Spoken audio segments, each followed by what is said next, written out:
1 Coríntios capítulo 15, versículo 58. Pessoal da projeção, hoje eu vou usar a versão RC, né? Cada domingo é uma versão diferente, né? 1 Coríntios, versículo 15, capítulo 15, versículo 58, vamos usar a versão RC. E a palavra do Senhor diz assim: portanto, meus amados irmãos, sejam firmes e constantes, sempre abundantes na obra do Senhor, sabendo que o vosso trabalho não é vão no Senhor. Fala conosco, Senhor Deus Todo-Poderoso, a Tua palavra tem toda a autoridade em nossa vida. Abrimos os nossos corações, ouvidos e olhos espirituais para o Senhor falar conosco. Em nome de Jesus oramos, amém. Irmãos, o tema da nossa mensagem de hoje é: você precisa ser constante. Eu queria que com todo carinho você falasse aí para quem está pertinho de você. Vamos falar? Aquele não dedinho acusador, mas com dedinho de profeta. Você precisa ser... Ah não, gente, assim ninguém vai ser constante, não. Tem que ser com mais autoridade de profeta. Vamos lá, você precisa ser constante. Faz aquela voz de reteté, né? Você precisa ser constante, né? Já para começar já. Essa palavra constante, procurando no dicionário, ela significa, e eu gostei muito desse significado, imutável e contínuo. Esse é o significado básico de constância, algo ou alguém que é imutável e que é contínuo. Nós sabemos que o atributo perfeito da constância não pertence ao ser humano, pertence a Deus. Ele é o único imutável e ele é contínuo porque ele é eterno. Mas num grau muito menor, nós também somos desafiados a sermos constantes, imutáveis em nossas crenças bíblicas, imutáveis em nossa fé, contínuos na nossa perseverança de servir ao Senhor. Então a palavra de Deus nos desafia a sermos constantes. E sobre esse capítulo que a gente não leu, o capítulo 15 de Coríntios, ele é um capítulo muito interessante, porque Paulo, o maior doutrinador da igreja, neste momento estava dando aquela meia volta de parafuso no povo de Coríntios. Aliás, se tem uma carta que é para corrigir o tempo todo, é as cartas da igreja, para a igreja de Coríntios. E nesse momento aqui, Paulo está dizendo o seguinte, sintetizando, parafraseando e resumindo: crente da igreja de Corinto, o que está acontecendo com vocês? Eu não ensinei para vocês lá desde o início que sobre a doutrina da ressurreição? Se vocês pararem de crer na ressurreição, então a vossa fé é vã. Porque se vocês não crerem na ressurreição, Cristo não ressuscitou. Se Cristo não ressuscitou e não está vivo, a sua fé é vã. E ele continua a discorrer sobre isso. Inclusive aqui no finalzinho do capítulo 15, ele fala sobre o arrebatamento, fala sobre a transformação, sobre o corpo glorificado. E depois de ele falar tudo isso, ele termina então dizendo que nós devemos ser firmes e constantes. O que estava acontecendo aqui nesse capítulo de 15 de Coríntios é que aquele povo, com o passar do tempo, estava deixando de crer naqueles marcos iniciais da fé que o apóstolo Paulo tinha ensinado para aquela igreja. Há um provérbio que eu gosto muito, que ele é um provérbio literal, mas que obviamente nós podemos aplicar para a nossa vida. Quem lembra desse provérbio quando diz assim: não remova os marcos antigos? Esse é um provérbio literal porque o que acontecia naquela época acontece exatamente hoje, quando sempre tem o esperto, né, o malandro, ele acha que é mais esperto de todo mundo, está ali a marcação de uma cerca, de um terreno, ele vai lá e remove aqueles marcos ali para poder ganhar um espaço maior. Isso, né, há milênios atrás acontecia, hoje também. Então esse provérbio, pesquisando um pouco sobre ele é literal nesse sentido, mas também aplicando para nós a nível de fé, nós também não podemos remover os marcos antigos da fé que foram estabelecidos em nosso coração pela palavra de Deus. E ao longo desse ano falamos aqui inúmeras vezes, perdi a conta de quantas vezes falamos sobre isso, de pessoas que têm adaptado a palavra de Deus, adaptado o entendimento, adaptado a fé, para que viva num mundo mais ecumênico, mais tranquilo e sem arrumar confusão com ninguém.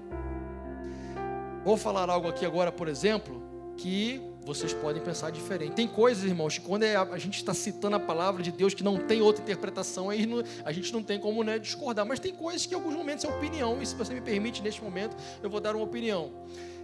Sei que está sendo transmitido online, me arrisco um pouquinho em falar isso, mas pensem comigo uma coisa. Às vezes a gente, nesse período que agora a gente está começando a viver nos próximos dias, vocês já viram lá que tem um decreto que agora você vai ter que apresentar lá o seu comprovante em todo lugar que você for, certo? E tem pessoas que optaram não se vacinaram, pessoas que se vacinaram e nós não temos o controle sobre isso. Eu tenho familiares que vacinaram, outros familiares que não, e cada um vai tomar a sua decisão, né? Eu decidi me vacinar, minha esposa se vacinou, mas tem pessoas que decidiram não fazê-lo e não vão brigar por causa disso não. Cada um vai tomar a sua decisão, ok. Agora vê se você já parou para pensar uma coisa. Estão começando a pedir essa coisa ali em todos os lugares, inclusive aonde, gente? Nas igrejas. E as igrejas que estavam voltando daquele período tão difícil, tão terrível que foi a pandemia, de fecharmos o templo, e agora quando a gente estava começando a se fortalecer, muitas pessoas vão se sentir coagidas de ir para a igreja, porque ainda não tem o cartão, aquela coisa toda. Você parou para fazer alguma análise? Já parou para analisar que isso é muito semelhante ao que a Bíblia falou que nos últimos dias vai acontecer? Entenda que eu não estou dizendo que é, eu estou dizendo que é muito semelhante, por exemplo, muito semelhante, quando a Bíblia diz que no final dos tempos, durante o reinado do anticristo, as pessoas só poderão comprar, entrar, vender, comer, morar, se tiverem a marca da besta. Pastor, você está dizendo que o negócio da vacina é a marca da besta? Não, nem de perto disse isso, tá? Que fique registrado isso. O que eu estou querendo dizer, e vocês vão entender o que tem a ver com marcos antigos, é que hoje, 2021, já há plena condição para se cumprir exatamente o que a Bíblia disse que se cumpriria. Vocês entendem isso? Talvez há 20 anos atrás, ou 30 anos atrás, não fosse possível, humanamente falando, a gente ver o que a Bíblia diz que quando, por exemplo, as duas testemunhas do Apocalipse morrerem, a Bíblia diz que todas as pessoas do mundo inteiro veriam ao mesmo tempo. Há 20 anos atrás não seria possível isso. Hoje, com um celular, a gente consegue ver em poucos minutos o mundo inteiro. Hoje nós estamos vendo que é possível, por exemplo, aplicar-se essa marca da besta, que a Bíblia diz que vai acontecer, para que as pessoas entrem, não entrem, comprem, não comprem, ou seja, já é possível nós vermos isso. Pastor, tá, bacana, mas o que isso tem a ver com marcos antigos? Explico. Hoje, nós vivemos num mundo, irmãos, onde não há mais possibilidade de a gente ficar negociando a nossa fé para a gente viver num mundo tranquilinho, porque, irmãos, não existe mais mundo tranquilinho. E as coisas daqui para frente não vão facilitar e a igreja vai ser cada vez mais tranquila e benquista. Acorde, isso não vai ser assim. Está cada vez mais difícil nós como igrejas mantermos a nossa fé, mantermos a nossa posição, mantermos a nossa crença, e isso não vai melhorar. Nós temos que nos estabelecer, temos que com todo amor e ousadia declarar o que a palavra de Deus diz. Por que eu estou dizendo tudo isso? Que não adianta removermos marcos antigos da nossa fé para poder negociarmos as nossas doutrinas de hoje, para a gente poder ficar bem na sociedade. Eu não estou dizendo que é para nós sermos ogros, né, e fazer ali, bater nas pessoas, não, mas a gente ter a coragem de declarar o que nós cremos biblicamente e não remover os marcos antigos que a palavra do Senhor estabeleceu, que nós aprendemos com os nossos pais na fé, com o intuito de ficar bem com a sociedade, porque as coisas não vão melhorar.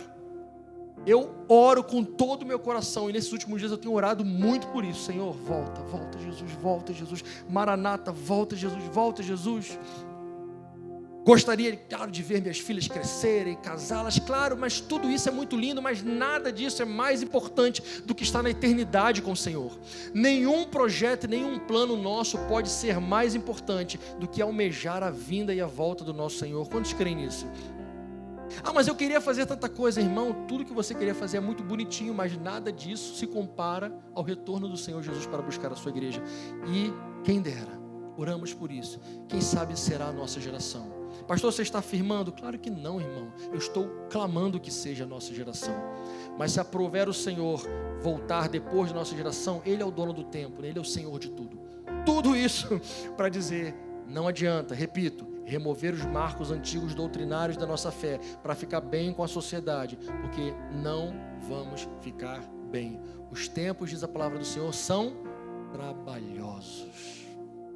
Pois bem, tudo isso, introdução, era o que também estava de uma certa forma acontecendo em grau diferente na igreja dos Coríntios. eles estavam deixando de crer nas crenças fundamentais, e uma delas é que o nosso Senhor Jesus morreu e ressuscitou. Por quê? Porque naquela época o gnosticismo estava entrando nas igrejas, naquela época as doutrinas antibíblicas estavam entrando nas igrejas, e a filosofia mostrava que era absurdo você crer em ressurreição.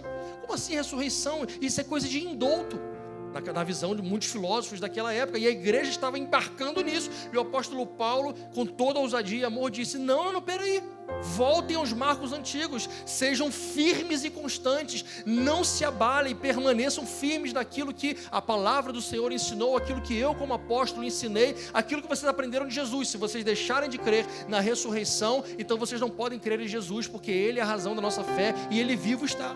Então ele termina aí esse contexto dizendo: portanto, ou seja, assim, de acordo com tudo que eu falei, sejam firmes e sejam constantes. Mas além também de sermos constantes em nossas crenças, em nossa doutrina, em nossa fé, a constância também ela está ligada ao serviço na casa do Senhor. Observe aqui, por exemplo, no versículo 58, que ele diz: sejam firmes, constantes e abundantes na obra do Senhor. Então ele interliga a constância com a firmeza na obra do Senhor, de maneira abundante. Sabe o que eu tenho percebido, irmãos? Tenho o privilégio de ser criança, de ser cristão desde criancinha. Tive o privilégio, como Israel e como Isaac, também ser apresentado na casa do Senhor. Não tenho a coragem de fazer o que o pastor fez comigo, né? Que tem uma foto lá do pastor Sebastião, velhinho, uns 80 e pouco anos, me levantando assim para cima, e me dá um nervoso ver aquela foto, porque ele já era Senhor, vai que dá, não sei, treme um pouquinho, eu caio, enfim, mas está nem a foto, ele me consagrando assim ao Senhor. Então eu tive o privilégio de crescer na casa do Senhor, e durante todos esses anos que eu cresci, eu notei algo. É um estudo de caso, poderia até um dia escrever sobre isso. Os mais firmes e os mais constantes na casa do Senhor sempre são aqueles que são abundantes na obra do Senhor. Conseguiram entender? E eu tenho visto isso que o apóstolo Paulo escreveu aqui ao longo das décadas na prática. A constância está diretamente ligada também à firmeza na obra do Senhor. Hoje de manhã, acho que foi o Vinícius, falou algo aqui muito, que me impactou muito forte o que ele falou, que ele aprendeu aqui na capela, e não por ser capela, mas por estarmos juntos aqui como um grupo de cristãos. Ele aprendeu que o normal é servir ao Senhor com seus dons, trabalhar, e que isso não é algo apenas para alguns, isso é o normal que deve ser para todos, né? E Vini, mais ou menos você falou nessa linha, né? Ou seja, quem dera que todos os cristãos conseguissem entender e aplicar isso, porque quanto mais servem ao Senhor, mais firmes e constantes eles serão. Quanto menos as pessoas servem ao Senhor, apenas seguem a Jesus de longe, menos constantes elas serão. Quer um exemplo bíblico disso? Um dos exemplos que eu mais gosto, João capítulo 6. Lembramos esse exemplo aqui com muita frequência aqui na igreja, quando, por exemplo, Jesus fala aquela palavra muito dura: vocês têm que comer a minha carne, beber o meu sangue, o meu corpo é verdadeira comida, o meu sangue é verdadeira bebida. E aquelas pessoas que apenas caminhavam com Jesus, apenas aqueles discípulos de longe, os frequentadores dos cultos de Jesus, quando ouviram esse discurso, o que eles fizeram, irmãos? Como diz lá no Rio, pegaram o beco, foram embora. Quem que permaneceu com Jesus? Os que trabalhavam com Ele, aqueles que eram constantes, aqueles que estavam servindo ao Senhor. Esses eram os constantes. Os inconstantes foram embora e sumiram. O versículo também diz, e é muito importante relembrarmos isso, que todo trabalho no Senhor não é vão. Cada dia gasto para Ele, cada oferta, cada sonho pessoal que nós abrimos mão, cada vida ganha, nada disso é em vão. Quantos creem nisso? Se nós fazemos esperando receber algo em troca, ou como eu sempre digo aqui, o tapinha nas costas, então perdeu todo o sentido. Porque muitas vezes, ou na maioria das vezes, vamos fazer coisas para o Senhor e não vamos receber tapinha nas costas, irmão. E não se sinta a pessoa mais especial do mundo por isso, não. É o normal. Não tem nada de espetacular nisso. Você fazer algo para o Senhor, não ser visto, alguém não bater palminha para você, pois bem, você fez para o Senhor. Nada de espetacular, é o normal. Mas às vezes a gente se acostuma com essa coisa de querer fazer algo para o Senhor e alguém tem que ver, alguém tem que citar, porque se não citarem, se não verem, se não baterem palma, não valeu a pena. Mas a Bíblia diz que se fizermos com esse objetivo de ter o aplauso, então esse já vai ser o nosso galardão, o aplauso. Olha que galardão tão michuruca. Mas se fizermos para o Senhor, Ele que vê, sonda mentes e corações, Ele nos dará o seu galardão. A palavra do Senhor, quando fala sobre galardão, a gente entende que é recompensa. A gente não faz a mais vaga ideia das nuances e dos detalhes do que é essa recompensa. O fato é que Jesus dará a recompensa àqueles que trabalharam para Ele. Agora, óbvio, nenhum de nós trabalha por isso, nós não temos como mensurar. Agora, é uma consequência natural que o Senhor Jesus, na sua soberania, fará para os filhos de Deus. Trará a recompensa, o galardão por aquilo que fizermos por amor a Ele. Agora, o interessante é nós lembrarmos sempre que a maneira como Jesus mensura isso é muito diferente da maneira como nós mensuramos. Nós mensuramos que os trabalhos que são bonitos são aqueles que aparecem, são aqueles que envolvem muita gente, e a gente tem essa tendência de achar que quem faz obras boas é aquele que está sempre envolto de muita gente. Essa é a tendência humana, mas a forma de mensurar de Jesus é completamente diferente. Durante aquelas pregações que fizemos aqui meses atrás sobre as 7 igrejas do Apocalipse, como aquilo me marcou profundamente para o resto da vida, estudar mais profundamente. E uma das coisas que me marcou muito foi uma frase de uma das igrejas, quando disse que Jesus sondava mentes e corações. Isso me marcou muito porque eu relembrei que somente Ele sonda mentes e corações, mais ninguém. Eu olho para vocês aqui, todo mundo bonitão, cheiroso, arrumadão. Eu não faço a mais vaga ideia do que está passando na sua mente e no seu coração. Talvez você esteja aqui pensando lá no McDonald's no final do culto, acaba logo, eu quero comer um Big Test bem grandão. Ou talvez você esteja aqui focado, Senhor, fala comigo. Irmão, não consigo discernir, não consigo olhar para vocês e saber o que está no coração, não faço a mais vaga ideia. O Senhor Jesus sabe exatamente o que está no seu coração. Só Ele pode mensurar e galardoar de acordo com o que se passa na nossa mente e no nosso coração. Nesse versículo, irmãos, a gente vê aqui também, como eu disse, aqui na prática, aqueles que estão, por exemplo, até aqui na capela, mais envolvidos com o Senhor, mais envolvidos em servir, geralmente sempre são os mais constantes e os mais firmes espiritualmente, aqueles que mais ganham vidas para Jesus. As duas maiores características dessa constância são essas duas palavras que estão pertinho dela: firmeza e abundância. Constância sempre vai andar junto com firmeza e com abundância. Aliás, essa palavra constante na Bíblia de alguns de vocês, em outra versão, em vez de vir constância, vem inabalável. São palavras sinônimas, semelhantes. Então, constância e inabalável são palavras que andam juntas. Mas eu queria aqui, em breves momentos, mostrar pelo menos aqui 4 breves características, não dos constantes, decidi ir na contramão. 4 características dos inconstantes. Por quê? Porque o constante a gente já sabe como é. É aquela pessoa firme no Senhor, é aquela pessoa que não se abala, é aquela pessoa que apanha, mas continua avançando no reino espiritual, é aquela pessoa que decide não parar. Mas às vezes a gente não para refletir como é a vida do inconstante. E eu queria que você abrisse comigo, deixa aí Coríntios 15 aberto, mas abre comigo Efésios capítulo 4, 14. Efésios 4, 14, só para você ver o que a Bíblia diz sobre inconstância. Efésios 4, 14. Olha o que a palavra do Senhor diz: para que não sejamos mais meninos inconstantes, levados em toda roda por todo vento de doutrina, pelo engano dos homens que com astúcia enganam fraudulosamente. Inconstantes são facilmente enganados o tempo todo. Irmãos, não é novidade, a Bíblia diz que jamais vai parar de aparecer falsos cristos, falsos mestres. Jesus disse que Ele era o bom pastor porque tinha maus pastores. Jesus disse que Ele era o bom pastor porque tinham pastores mercenários. Isso Jesus falou 2000 anos atrás. Os milênios se passaram, os séculos se passaram e nada mudou. Ainda tem homens mercenários, pastores fraudulentos, homens que dizem que são de Deus e não são, homens que vestem roupa de ovelha mas são lobo por baixo. Isso não vai mudar até a volta de Jesus. Vai ser assim, está escrito na palavra de Deus. Então, se habitue com isso, que sempre de vez em quando é ótimo, sempre você vai saber de causos de escândalo. Meu Deus, como pode, né? Aquela pessoa que tal, sempre vai ser assim. Jesus disse que os escândalos não parariam de vir. Por isso que nós não somos fortes, não somos super-homens, não. Somos homens e mulheres que estamos de pé por causa da graça. Diga comigo, por causa da graça. Nenhum de nós está de pé porque somos fortes, santões, bonitões, não, nada disso. Estamos de pé todos nós, com a nossa família, servindo ao Senhor, só por causa da graça e da misericórdia. E enquanto estivermos juntos no centro da vontade de Deus, estaremos protegidos pelo sumo pastor. Mas a hora que cada um de nós quiser dar uma voltinha sozinho, sair do aprisco, começar a ir sozinho, daqui a pouco está na vale da sombra da morte, e se não vigiar, cai para lá. Então nós temos que andar juntos, como um só povo, como uma só família, como uma só igreja.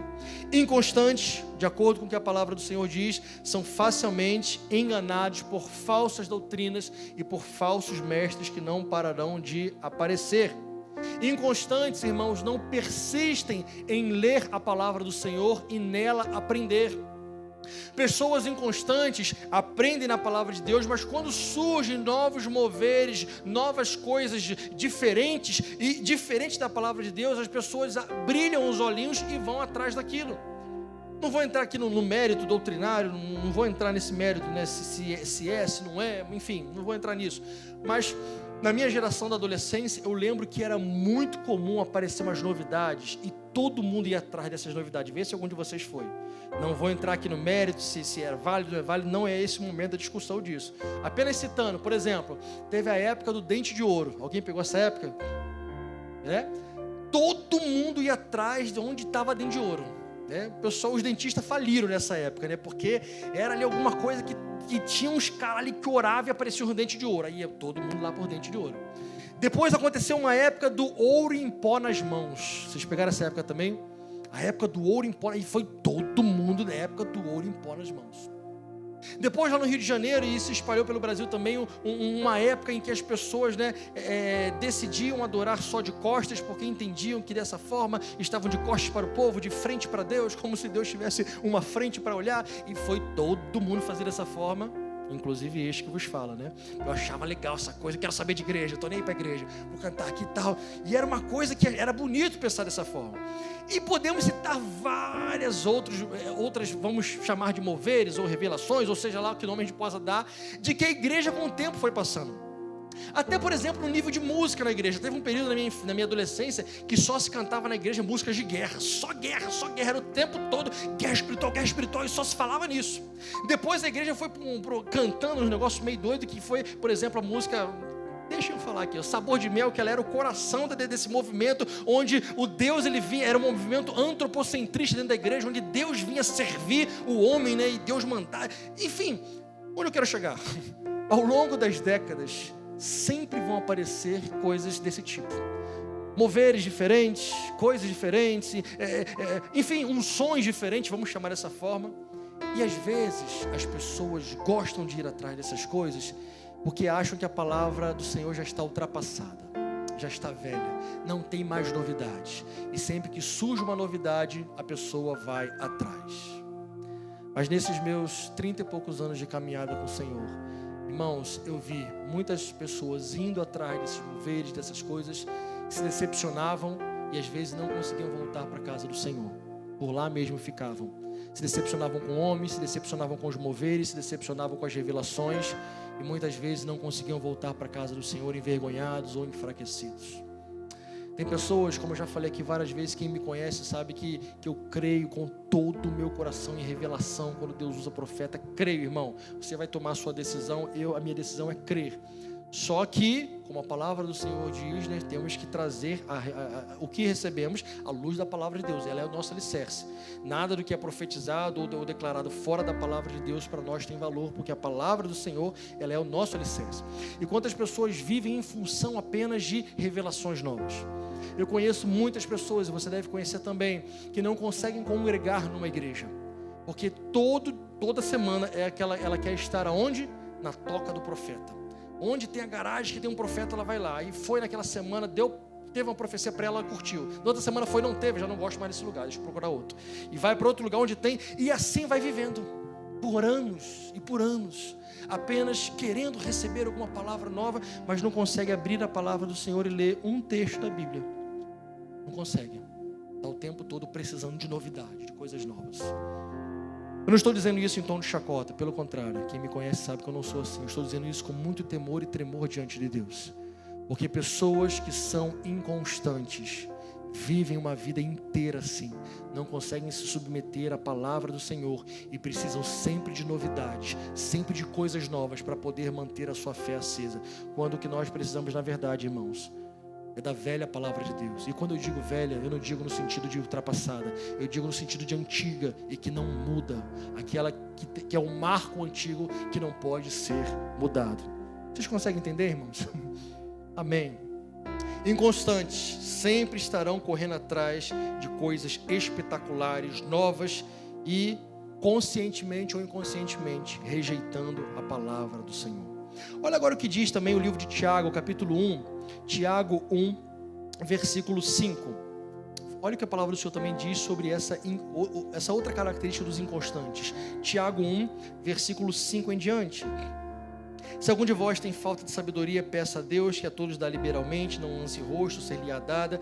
Peça, porém, com fé, não duvidando, porque o que duvida é semelhante à onda do mar, que é levada pelo vento, lançada de uma parte para outra. Não pense que tal homem receberá do Senhor alguma coisa, porque esse homem, ele tem um coração dobre, e ele é inconstante em todos os seus caminhos. Inconstantes, irmãos, duvidam de Deus, e a sua fé é fraca. Pastor, mas a minha fé também é pequenininha. A minha também, irmãos. A palavra do Senhor diz que se a nossa fé fosse como um grão de mostarda, a gente poderia fazer tantas coisas. Mas há uma diferença, no meu ponto de vista, entre uma fé pequena e uma fé fraca, uma fé fragilizada. Temos fé, uma fé pequena? Temos, irmãos. Precisamos evoluir na nossa fé? Precisamos. Mas uma fé fragilizada, uma fé fraca, é aquela pessoa que horas crê, horas não crê. Horas crê em Deus, horas crê na cartomante. Horas crê na revelação da palavra de Deus, horas vai jogar búzios. São pessoas que têm uma fé dúbia. Uma fé, como diz aqui o versículo no livro de Tiago, que é como a onda do mar, que é jogado para um lado e que é jogado para o outro. Tem pessoas que dizem, o importante é ter fé. Não, irmão, o importante não é ter fé. O importante é crer no que a palavra do Senhor diz, porque fé por fé até o diabo tem. E o diabo crê que muito mais crentes creem. Pode ter certeza que o diabo tem até muitas vezes mais fé do que pessoas que se dizem cristãs. Porque ele viu tudo, e tem gente que diz que crê, mas não consegue ter a fé naquilo ali. Inconstantes têm uma fé quando vê Deus fazer, mas quando Deus não faz o que a pessoa espera, a fé é abalada.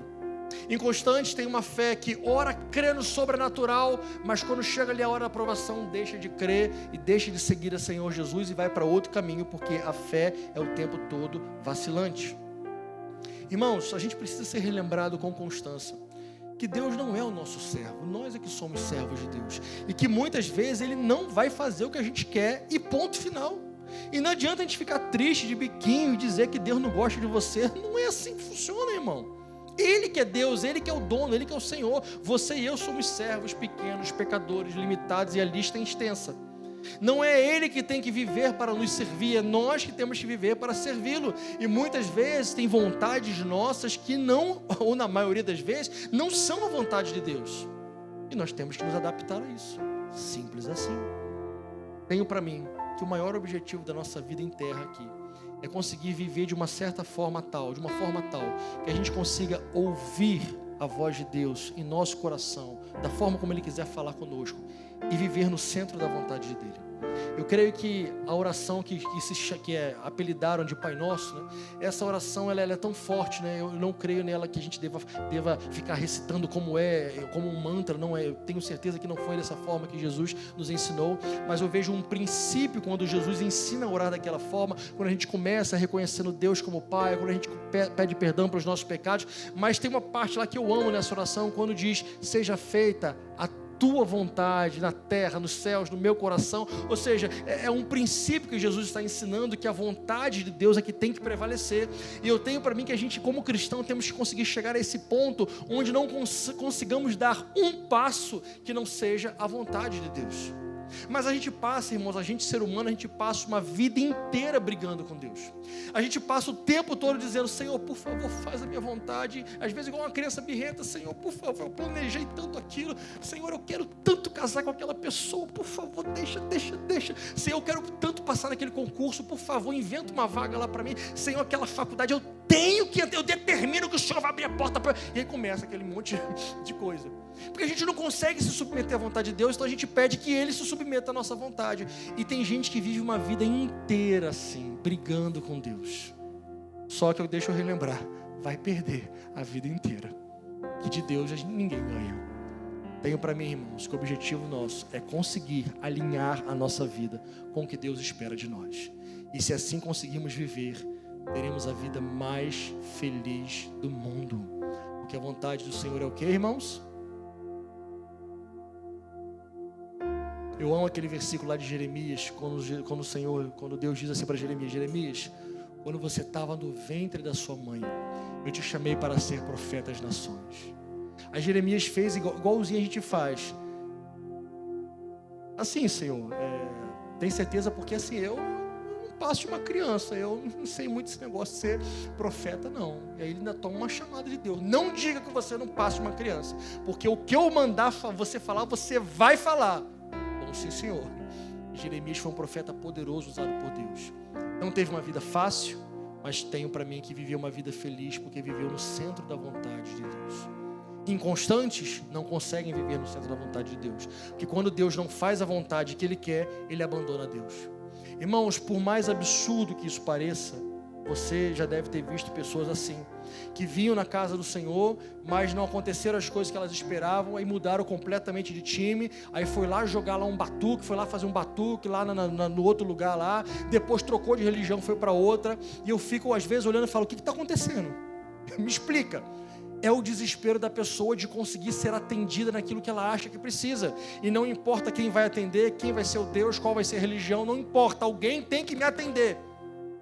E muitas pessoas vão vivendo dessa forma, porque são inconstantes. Não são pessoas constantes.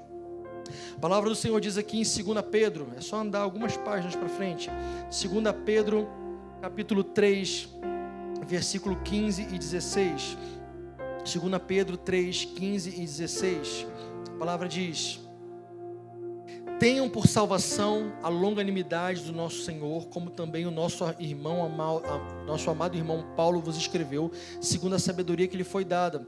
Falando disso, como em todas as suas epístolas, entre as quais há pontos difíceis de entender, que os indoutos e inconstantes torcem, e igualmente as outras escrituras para a sua própria perdição.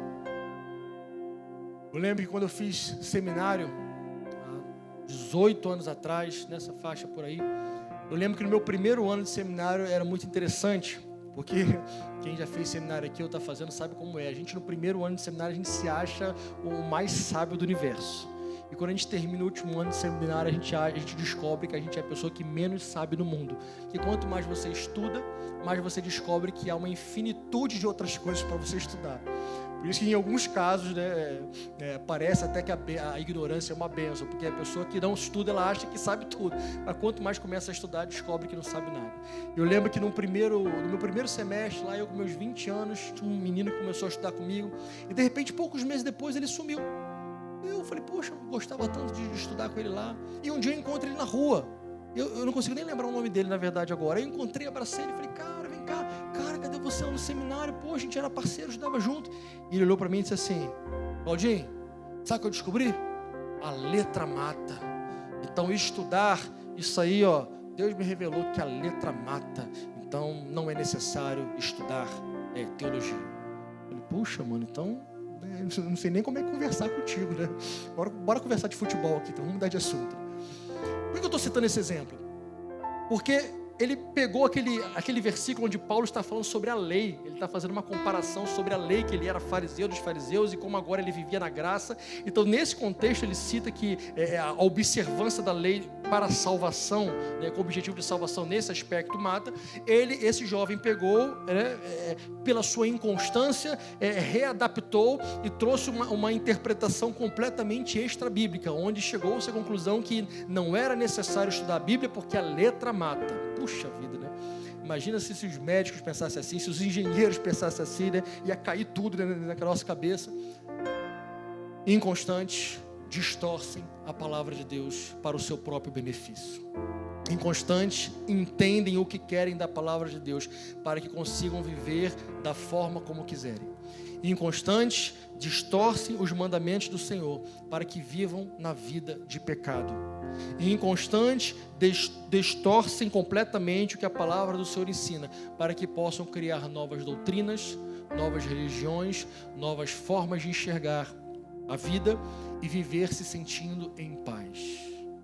Mas isso é inconstância e isso não levará à salvação. E por último, Salmo 78, volta agora para o meio da Bíblia lá, Salmo 78, versículo 34, a última característica dos inconstantes que eu quero citar nessa noite. Salmo 78, versículo 34 em diante. Olha o que a palavra do Senhor diz. Pondo-os ele à morte, agora falando de Deus e o povo de Israel. Então o povo de Israel, me permitam colocar aqui apenas para o entendimento, procuravam a Deus e voltavam e de madrugada buscavam a Deus. Lembravam-se de que era a sua rocha, o Deus Altíssimo, seu Redentor. Todavia, lisonjeavam-no com a boca e com a língua lhe mentiam, porque o seu coração não era constante, em outras versões, reto, para com ele, nem foram fiéis aos seus concertos. Sabe qual é uma última característica? Poderíamos citar várias, mas sabe qual é uma última característica dos inconstantes? Só buscam a Deus nos momentos de dor e aflição. Esse pequeno trecho do Salmo que nós lemos cita como era o relacionamento de Israel com Deus, e que não é muito diferente, ou quase nada, ou nada diferente do relacionamento de nós, gentios da nossa geração com Deus. Eu costumo dizer, e às vezes as pessoas acham meio estranho um pastor falar isso, mas eu não me impressiono quando a gente vê a porcentagem de cristãos evangélicos crescendo no Brasil, e muitas pessoas dizem que isso é um avivamento. Eu tenho minhas dúvidas se é um verdadeiro avivamento. Porque um verdadeiro avivamento, quando a gente olha lá para o livro de Esdras, para o livro de Neemias, quando a gente vê Esdras lendo a palavra do Senhor e o povo contrito, chorando, se arrependendo, mudando de vida, aquilo era um avivamento. Mas às vezes nós vemos igrejas, galpões, enfim, lugares cheios de gente. Não estou dizendo que toda igreja grande é esse tipo, claro que não.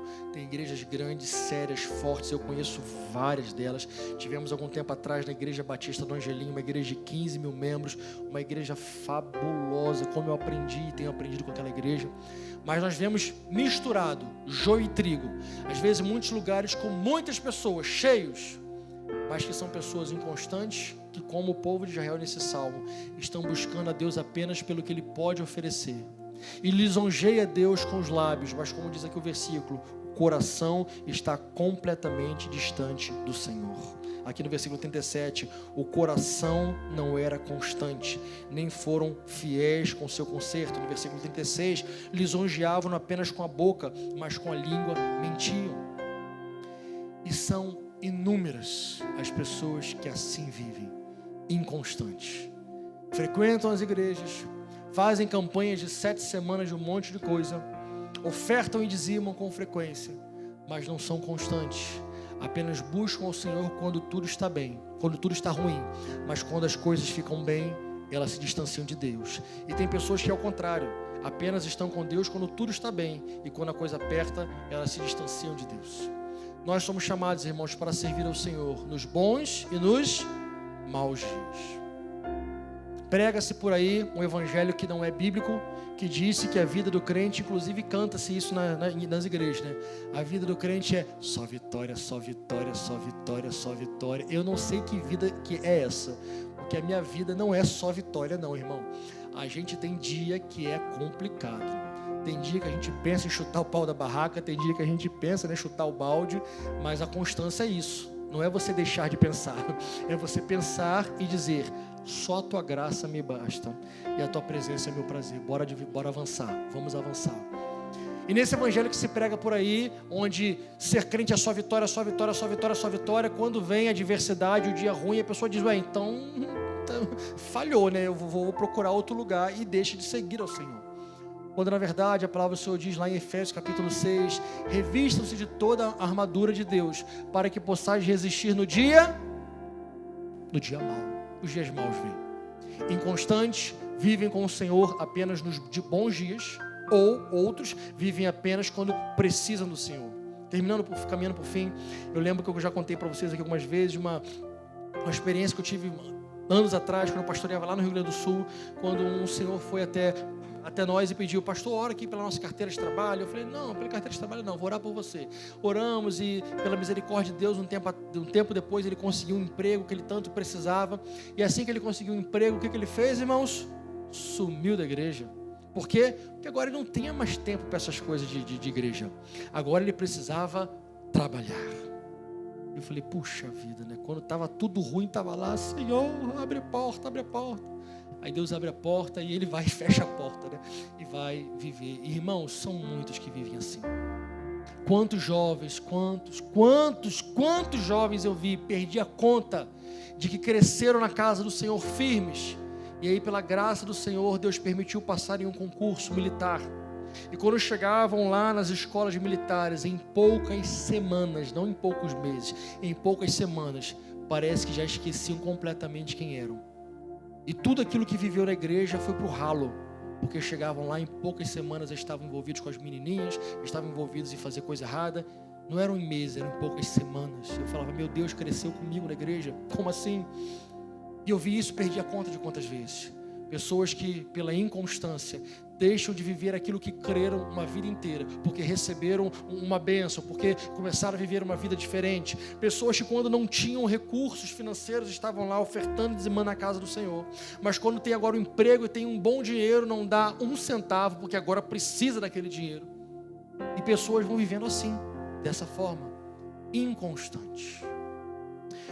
Eu quero terminar dizendo o seguinte, irmãos. O objetivo dessa mensagem não era acusar, claro que não. Nós já temos o acusador da nossa alma, que é Satanás. Aliás, é isso que significa o nome diabo.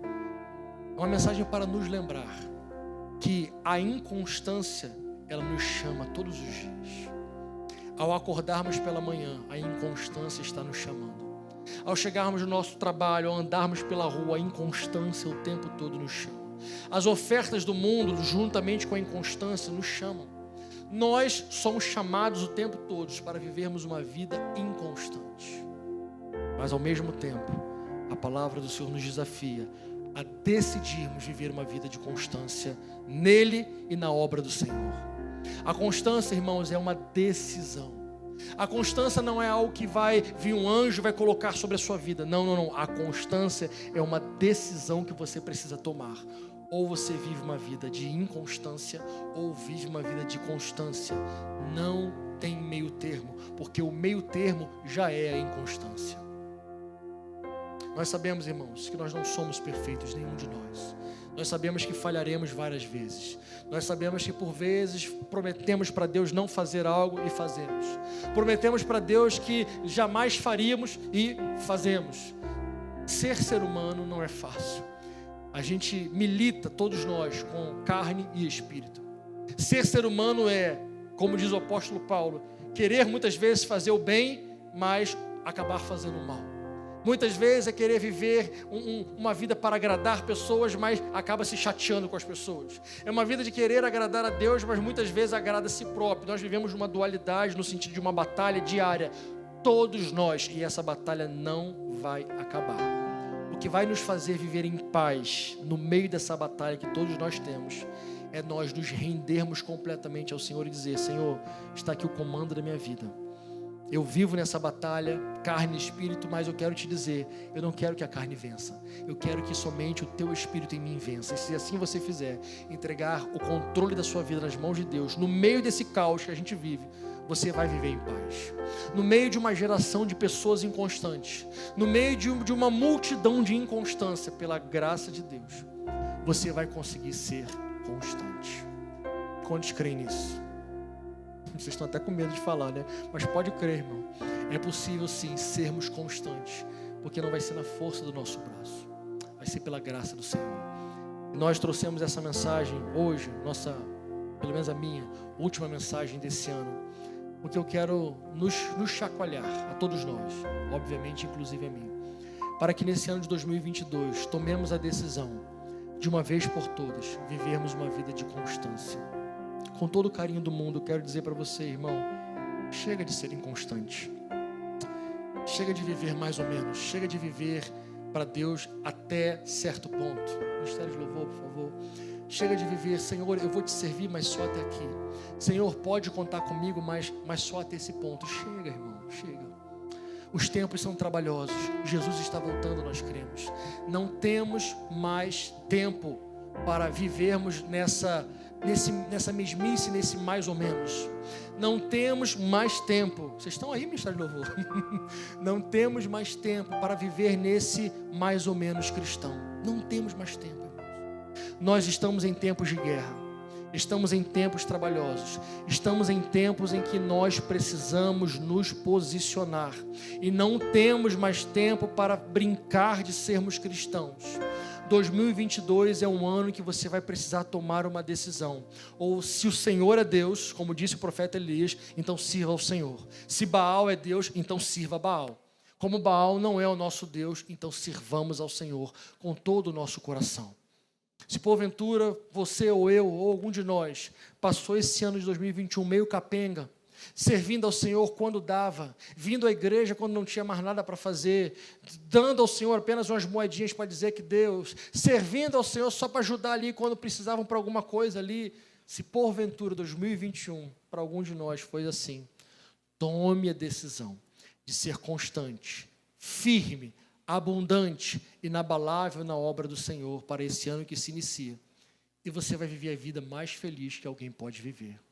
Amém?